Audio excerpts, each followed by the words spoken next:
tani e dënolin edhe është veri talushllari. Mbresa nga leximi i librit të Ilir Ikonomit, Fan Noli Apostulli V1.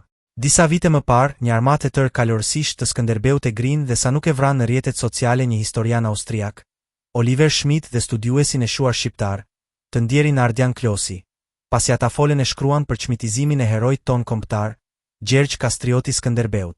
Për të paditurit e Facebookut dhe Twitterit çmitizimi i ngëllonte si një mëkat, madje tradhëti, thik pas shpine për Gjergjin ton të madh, që në përfiturimin e tyre kish lindur mbi kal dhe me shpatën e tij që nuk e ngrinin do dy burra të fortë, por që ai e përdorte si plaka shtizat, pa u lodhur, duke prerë grir koka turqish, madje çante dhe shkëmbenje male. E si mund të çmitizohej, si mund të përfiturohej ai burr, PSH.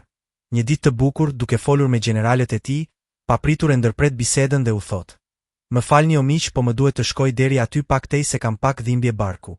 Mund të përfiturohet i madhi Skënderbej në një skenë të tillë? Në asnjë mënyrë. Ai nuk ishte si të vdekshmit e tjerë. Dhe ja ku vjen Ilir Ikonomi dhe bën të njëjtin mëkat ndaj një legjende tjetër. Theofan Stilian Nolit. Atë që bota shqiptare dhe më tej e njeh si Fan Noli. E njeh si poet, si përkthyes, si politikan, si diplomat, si historian, si muzikant, si poliglot, thoni një fushë të dijes dhe aksionit njerëzor ku Noli nuk ka lëna gjurmë.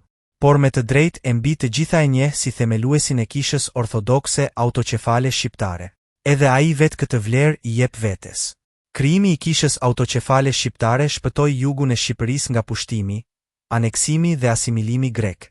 Noli rrëzoi mitin dhe pretendimin e kishës greke se çdo ortodoks është grek. Dhe në këtë mënyrë u zhvillua dhe u forcua ndjenja dhe identiteti kombëtar shqiptar. Koha i ka dhënë të drejtë.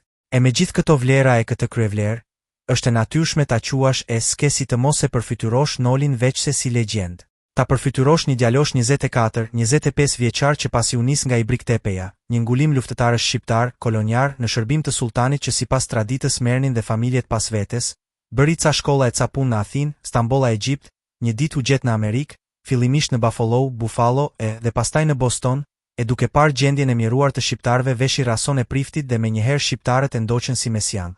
Ai fliste, nga goja i dilnin vetëm fjalë të mençura. Turma e dëgjonte gojë hapur dhe gjithçka shkonte si s'ka më mirë. Ashtu? Jo tamam.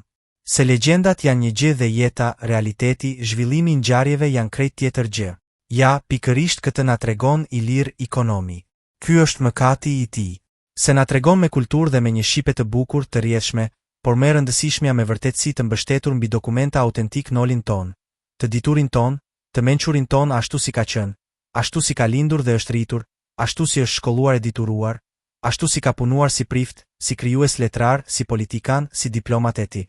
Fal Ikonomit ne mund ta përfityrojmë Nolin si djalosh dhe burr të ri. Vëllimi i parë flet për të deri në korrik 1920, kur ishte rreth 38 vjeçar.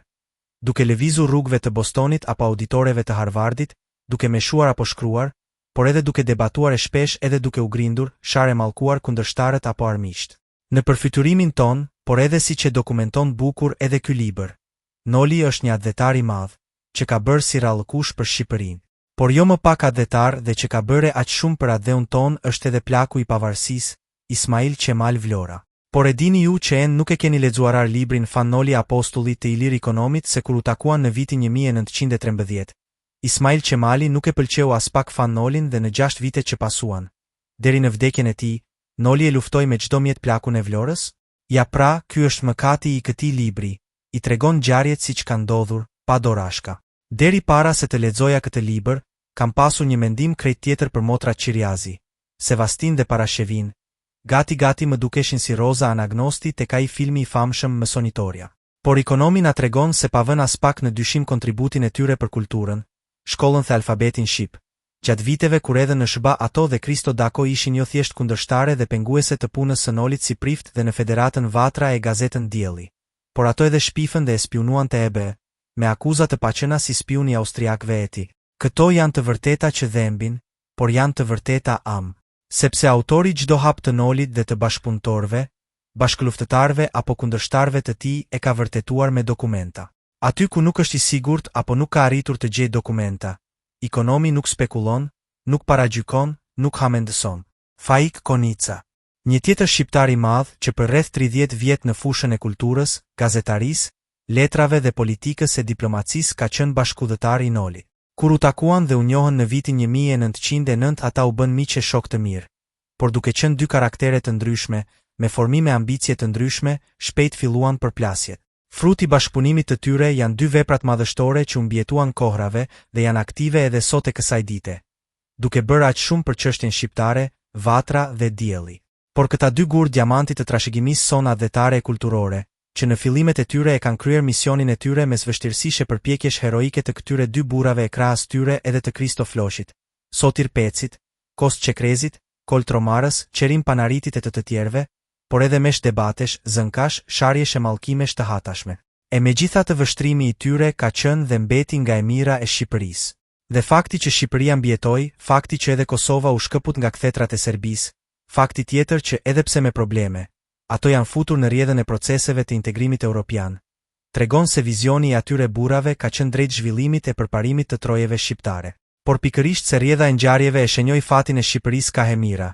Megjithatë ngjarje shpesh kulmore si Kongresi i Manastirit, botimi i diellit dhe krijimi i Vatrës, shpallja e pavarësisë e deri te Kongresi i Lushnjës dhe lufta e Vlorës, e midis tyre konferenca e ambasadorëve, lëvizja haxhiçamiliste, ardhja dhe ikja e Princ Vidit, kthimi i Shqipërisë në shesh lufte i ushtrive të shteteve fqinj dhe fuqive të mëdha të kohës, traktati i fshehtë i Londrës, konference e paqes dhe roli shpëtimtar i presidentit Wilson Eti.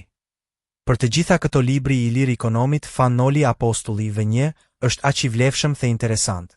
Lexuesi tashmë ka një pamje krejt afër të vërtetës se si është luajtur loja dhe si kanë luajtur lojtarët, ku padyshim Noli ynë shkëlqen mbi të tjerët.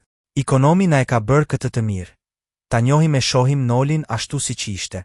Dhe edhe pse i zbulon pothuajse çdo cep të personalitetit, të hapave në jetë e krijimtari, autori na e bën më njerëzor, më të afërt, më të ngrohtë. E prandaj dhe tani vërtet e admiroj, e nderoj, i përulem, madje e dua dhe më shumë fan Nolin.